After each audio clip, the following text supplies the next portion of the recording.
بسم اللہ الرحمن الرحیم صلی اللہ تعالی علیہ وسلم۔ کتاب اللہ کی دو تقسیمیں ہو گئی ہیں، اب یہاں سے کتاب اللہ کی تیسری تقسیم کا بیان شروع ہو رہا ہے۔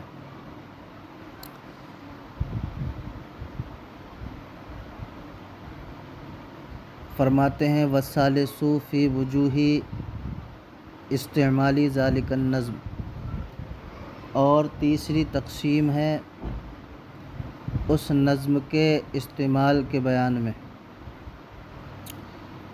اس نظم کے استعمال کے طریقوں میں۔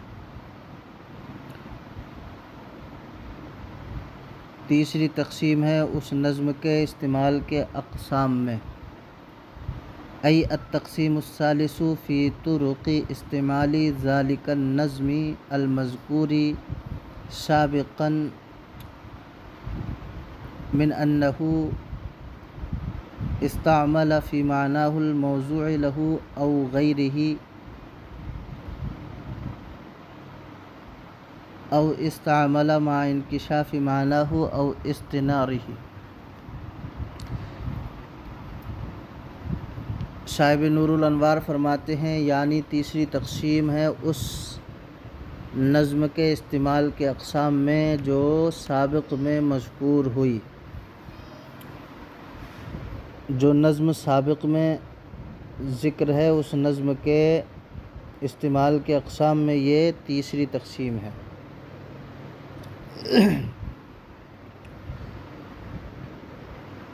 یعنی تیسری تقسیم مذکورہ بالا نظم کو استعمال کرنے کے اقسام کے بیان میں ہے۔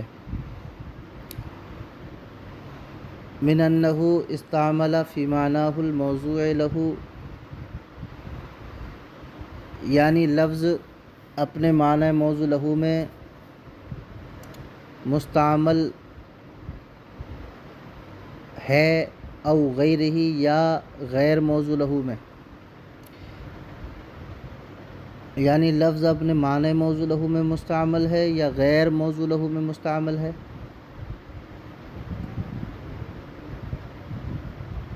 او استعمل مع انکشاف معناہ، یا اپنے معنی کی وضاحت کے ساتھ مستعمل ہے، او استتارہ، یا مستور ہونے کے ساتھ مستعمل ہے، اپنے معنی کے مستور ہونے کے ساتھ مستعمل ہے، یعنی معنی واضح ہے یا معنی واضح نہیں ہے۔ فرماتے ہیں وَهِيَ أَرْبَعَةٌ أَيْضًا، اور یہ بھی چار قسم پر ہے، الحقیقۃ والمجاز والصریح والکنایۃ، ایک حقیقت ہے، ایک مجاز ہے، ایک صریح ہے، ایک کنایہ ہے۔ لِأَنَّهُ إِنِ اسْتَعْمَلَ فِي مَعْنَاهُ الْمَوْضُوعِ لَهُ، اب یہاں سے دلیل حصر ذکر کر رہے ہیں۔ فرماتے ہیں اس لیے کہ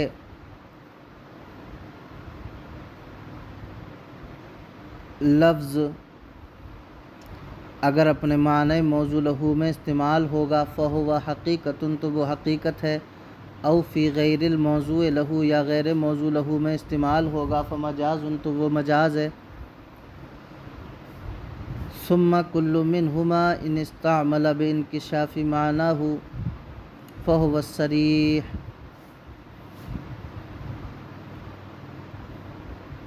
پھر ان میں سے ہر ایک اگر اپنے معنی کی وضاحت کے ساتھ مستعمل ہے فہو الصریح، تو وہ صریح ہے، وإلا فہو الکنایہ، ورنہ وہ کنایہ ہے۔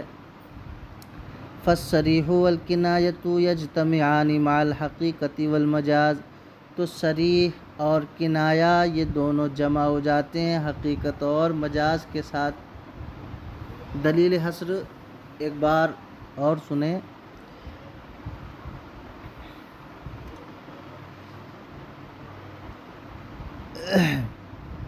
کہ لفظ اپنے معنی موضوع لہ میں مستعمل ہوگا یا علاقے کی وجہ سے غیر موضوع لہ میں۔ اگر موضوع لہ میں استعمال ہوگا تو حقیقت، اور غیر موضوع لہ میں استعمال ہوگا تو مجاز، پھر ان میں سے ہر ایک یا تو اس طرح مستعمل ہوگا کہ اس کے معنی واضح ہوں گے، یا اس طرح مستعمل ہوگا کہ اس کے معنی واضح نہ ہوں گے بلکہ مستور ہوں گے۔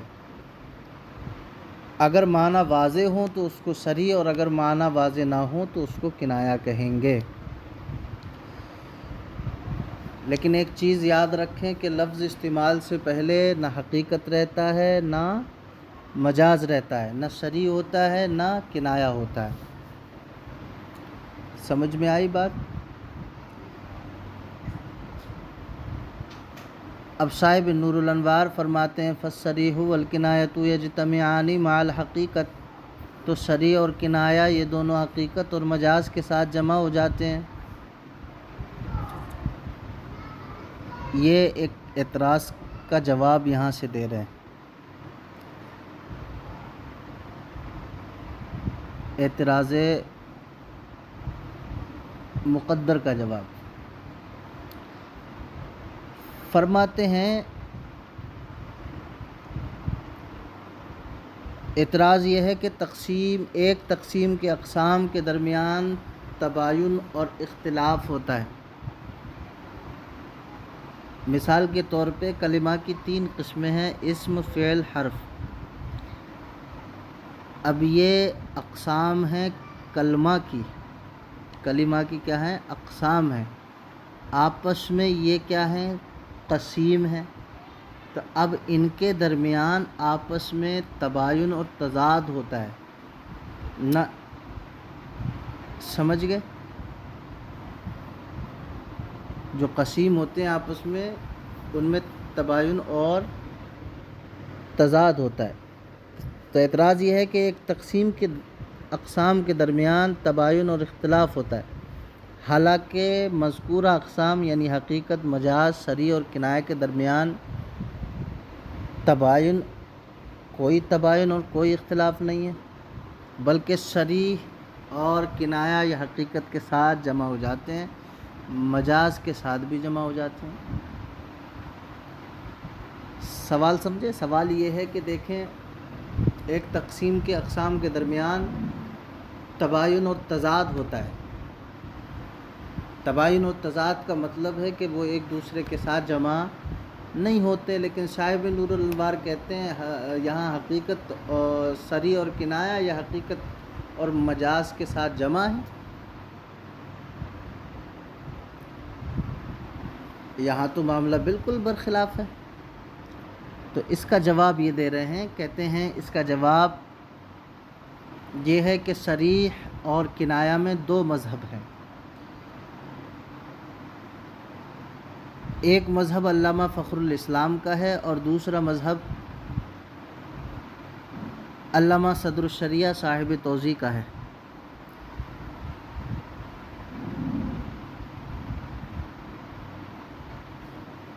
سمجھ رہے ہیں؟ وہ عبارت ہی میں انہوں نے مذہب بتا دیا ہے، آگے مزید وضاحت کی ضرورت نہیں ہے۔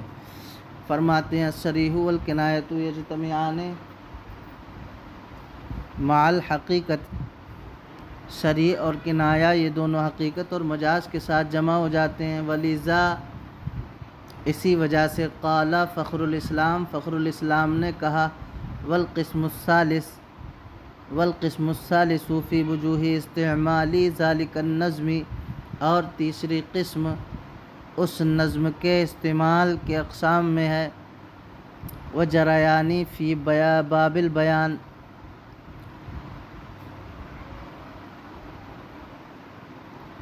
اسی وجہ سے فخر الاسلام نے کہا کہ تیسری تقسیم بیان معنی کے باب میں اس نظم کے استعمال اور اس کے جاری ہونے کے اقسام میں ہے، فی وجوہ استعمال ذلک النظم و جریانہ فی باب البیان۔ اسی وجہ سے فخر الاسلام نے کہا کہ تیسری تقسیم فی بیان الباب،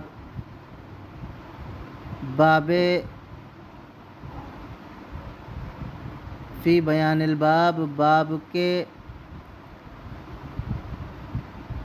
بیان معنی میں اس نظم کے استعمال اور اس کے جاری ہونے کے اقسام کے بیان میں ہے۔ بات سمجھ میں آئی؟ کہتے ہیں فجعل الحقیقۃ والمجاز راجعا الی الاستعمال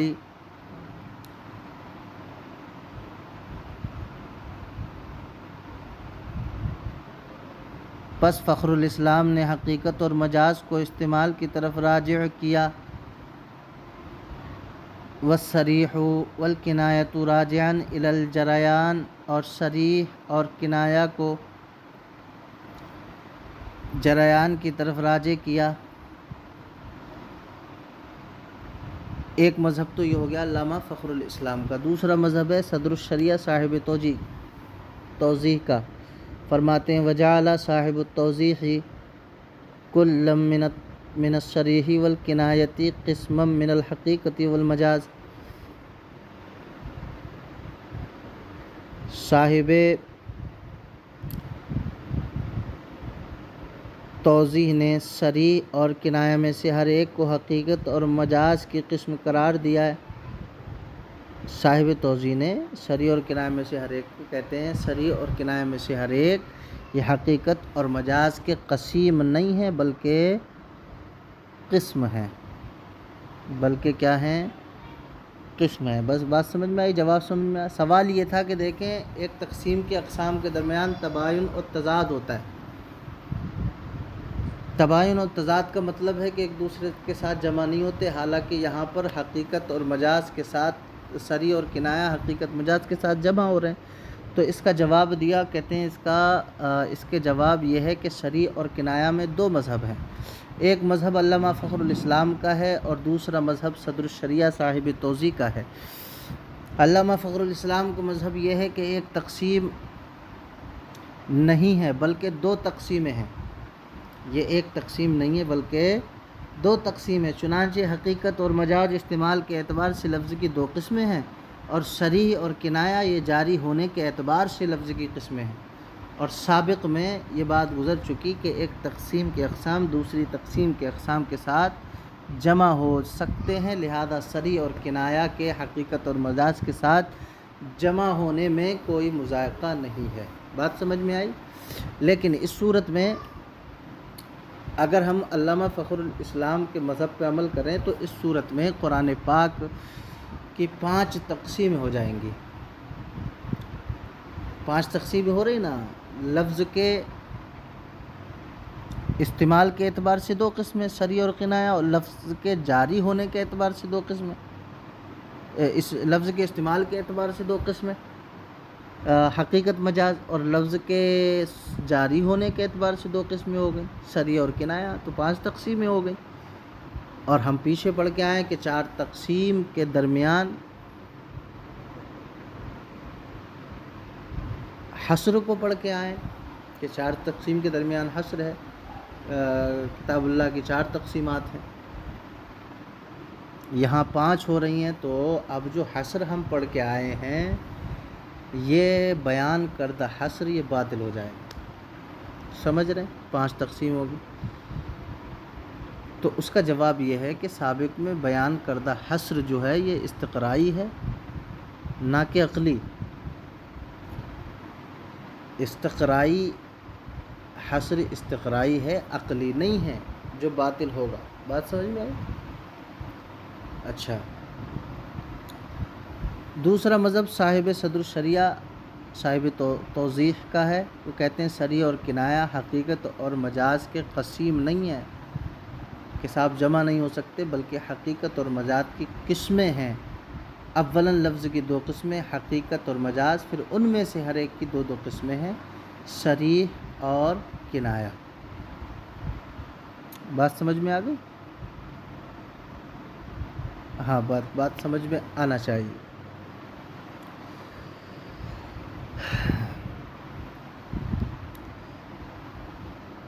فرماتے ہیں وجعل صاحب التوضیح کل من الصریح والکنایۃ قسما من الحقیقۃ والمجاز، اور صاحب توضیح نے صریح اور کنایہ میں سے ہر ایک کو حقیقت اور مجاز کی قسم قرار دیا ہے۔ یہاں تک بات سمجھ میں آئی؟ اب دیکھیں چوتھی تقسیم، فرماتے ہیں والرابع فی معرفت وجوہ الوقوف علی المراد، اور چوتھی تقسیم ہے مراد پر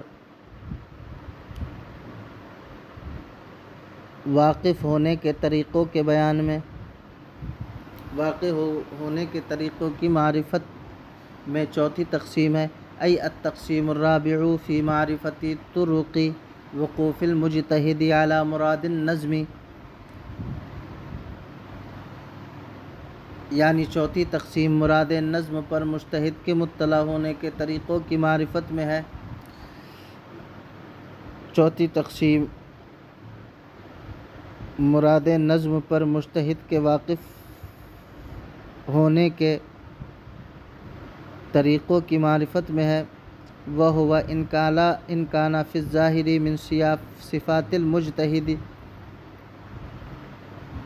اور واقف ہونا اگرچہ بظاہر مجتہد کی صفات سے ہے، لیکنہ یؤول الی حال المعنی، لیکن وہ معنی کے حال کی طرف راجع ہے۔ بظاہر تو مجتہد کی صفت ہے یہ، لیکن معنی کے حال کی طرف راجع ہے۔ اس پہ مولانا ایک اعتراض ہو رہا ہے، اس کا جواب دے رہے ہیں۔ اعتراض یہ ہے کہ چوتھی تقسیم کو کتاب اللہ کی تقسیم میں شمار کرنا درست نہیں ہے۔ کیوں؟ کیونکہ کتاب کی تقسیمات وہ ہیں جو نظم اور معنی کی تقسیمات ہیں، اور چوتھی تقسیم یہ وقوف کی تقسیم ہے، اور واقف ہونا یہ مجتہد کی صفت ہے۔ جب وقوف مجتہد کی صفت ہے اور چوتھی تقسیم وقوف کی تقسیم ہے، تو چوتھی تقسیم کو کتاب اللہ کی تقسیم میں شمار کرنا یہ درست نہیں ہے۔ یہ سوال ہے، اس کا جواب یہ دے رہے ہیں کہ وَهُوَ إِنْ كَانَ فِي الظَّاهِرِ مِنْ صِفَاتِ الْمُجْتَهِدِ، کہ واقف ہونا اگرچہ بظاہر مجتہد کی صفات سے ہے، لیکنہ یؤول الی حال المعنی، لیکن وہ معنی کے حال کی طرف راجع ہے، وبواسطتہ الی اللفظ، اور معنی کے واسطے سے لفظ کی طرف، ولذا قیل ان ھذا التقسیم للمعنی دون اللفظ، اسی وجہ سے معنی کے واسطے سے لفظ کی طرف اسی وجہ سے کہا گیا کہ یہ تقسیم معنی کی ہے، لفظ کی نہیں ہے۔ جواب سمجھ میں آیا؟ جواب یہ ہے کہ مراد نظم سے واقف ہونا اگرچہ بظاہر مجتہد کی صفت ہے، لیکن وہ معنی کے حال کی طرف راجع ہے۔ یعنی مجتہد یہ دیکھے گا کہ معنی اور مراد کس طرح ثابت ہے، عبارت النص سے ثابت ہے، یا اشارت النص سے ثابت ہے، یا دلالت النص سے ثابت ہے، یا اقتضاء النص سے ثابت ہے۔ پھر معنی کے واسطے سے لفظ کی طرف راجع ہوگا، یعنی لفظ اس معنی پر عبارت النص کے ساتھ دلالت کر رہا ہے، یا اشارت النص کے ساتھ دلالت کر رہا ہے، یا دلالت النص کے ساتھ دلالت کر رہا ہے، یا اقتضاء النص کے ساتھ دلالت کر رہا ہے۔ بہرحال مجتہد کا علم اور وقوف لفظ اور معنی دونوں سے مستفاد ہے، لیکن اس تقسیم میں چونکہ معنی اصل اور لفظ تابع ہے، اس لیے اس تقسیم کو معنی کی تقسیم قرار دیا گیا ہے، لفظ کی تقسیم قرار نہیں دیا گیا ہے۔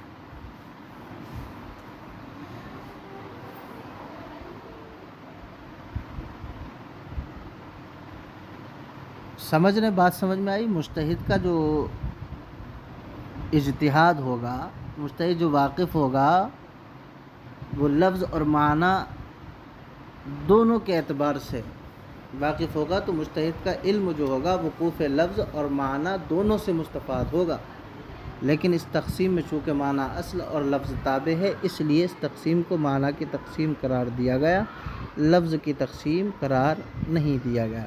بات سمجھ میں آ رہی؟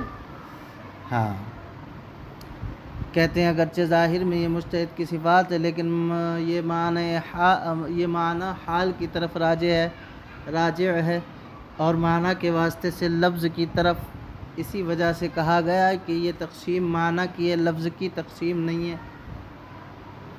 سمجھ رہے ہیں؟ جب یہ معنی کی تقسیم ہے تو اب کیونکہ مجتہد معنی پر لفظ کے واسطے سے جو ہے مطلع ہوتا ہے، اسی وجہ سے یہ تقسیم معنی کی ہوگی، لفظ کی نہیں ہوگی۔ فرماتے ہیں وہی اربعۃ، اور یہ بھی چار ہیں، وہی اربعۃ ایضاً، اور یہ بھی چار ہیں، الاستدلال بعبارۃ النص،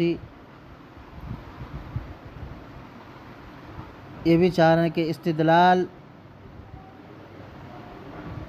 بعبارۃ النص وبإشارته وبدلالته وباقتضائه، یہ بھی چار ہیں، یعنی استدلال بعبارۃ النص اور استدلال باشارۃ النص، استدلال بدلالۃ النص، استدلال باقتضاء النص۔ بات سمجھ میں آئی؟ اس کی بھی چار قسمیں ہیں، عبارۃ النص، اشارۃ النص، دلالۃ النص اور اقتضاء النص۔ لأن المستدل، دلیل حصر بیان کر رہے ہیں، لأن المستدل، اگر استدلال کرنے والا، اس لیے کہ اگر استدلال کرنے والا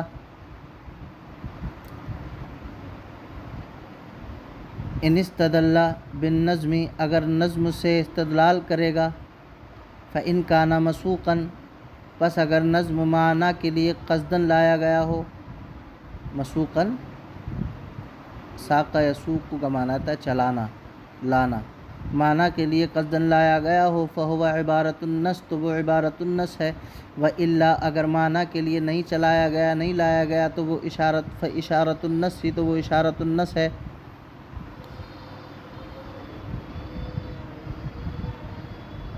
وإن لم يستدل بالنظم، اور اگر نظم سے استدلال کرنے والا نظم سے استدلال نہ کرے، بلکہ معنی سے استدلال کرے، فإن كان مفہوما منه بحسب اللغة، پس وہ معنی، اگر وہ معنی اس نظم سے لغت کے اعتبار سے مفہوم ہو، وَإِن لَّمْ يَسْتَدِلَّ بِالنَّظْمِ، اگر وہ نظم سے استدلال نہ کرے، بلکہ معنی سے استدلال کرے، فَإِن كَانَ مَفْهُومًا مِّنْهُ، تو اگر وہ مفہوم ہو اس سے لغت کے اعتبار سے، اور اگر وہ معنی اس نظم سے لغت کے اعتبار سے مفہوم ہو، فَهُوَ دَلَالَةُ النَّص، تو وہ دلالۃ النص ہے، وَإِلَّا، ورنہ تو، فَإِن تَوَقَّفَ عَلَيْهِ صِحَةُ النَّظْمِ شَرْعًا وَعَقْلًا، ورنہ اگر اس معنی پر نظم کی صحت، فإن توقف علیہ، اس معنی پر صحت النظم، نظم کی صحت، شرعاً یا عقلاً موقوف ہو، کہتے ہیں فہو اقتضاء النص، تو وہ اقتضاء النص ہے، وإن لم يتوقف علیہ، اور اگر اس معنی پر نظم کی صحت موقوف نہ ہو، فہو من استدلالات الفاسدۃ، تو وہ استدلالات الفاسدہ ہے، علی ما سیجیء انشاءاللہ تعالی عن قریب، جس کا ذکر آ جائے گا، جس کا ذکر عن قریب آ جائے گا۔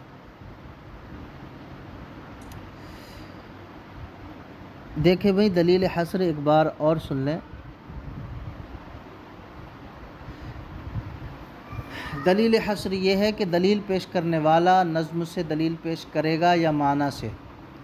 اگر نظم سے دلیل پیش کرے گا تو اس کی دو صورتیں ہیں، اس نظم کو معنی کے لیے قصداً لایا گیا ہوگا یا نہیں۔ اگر نظم اور لفظ قصداً معنی کے لیے لایا گیا ہے تو یہ استدلال بعبارۃ النص ہے، اور اگر نظم معنی کے لیے قصداً نہیں لایا گیا تو یہ استدلال باشارۃ النص ہے، اور اگر معنی سے دلیل پیش کرے گا تو اس کی بھی دو صورتیں ہیں، وہ معنی اس لفظ سے لغت کے اعتبار سے سمجھا جائے گا یا نہیں۔ اگر وہ معنی لفظ سے لغت کے اعتبار سے مفہوم ہو تو استدلال بدلالۃ النص ہے، اور اگر لغت کے اعتبار سے مفہوم نہ ہو تو اس کی بھی دو صورتیں ہیں، اس معنی پر نظم کی صحت شرعاً یا عقلاً موقوف ہوگی یا نہیں ہوگی۔ اگر اس معنی پر نظم کی صحت شرعاً یا عقلاً موقوف ہو تو یہ استدلال باقتضاء النص ہے، اور اگر اس معنی پر نظم کی صحت شرعاً یا عقلاً موقوف نہیں ہے تو یہ استدلالات فاسدہ میں سے ہے، جس کا ذکر آئندہ انشاءاللہ تبارک و تعالی آ جائے گا۔ ٹھیک ہے، بس اتنا یاد کرو۔ ھذا ھو المرام واللہ تعالی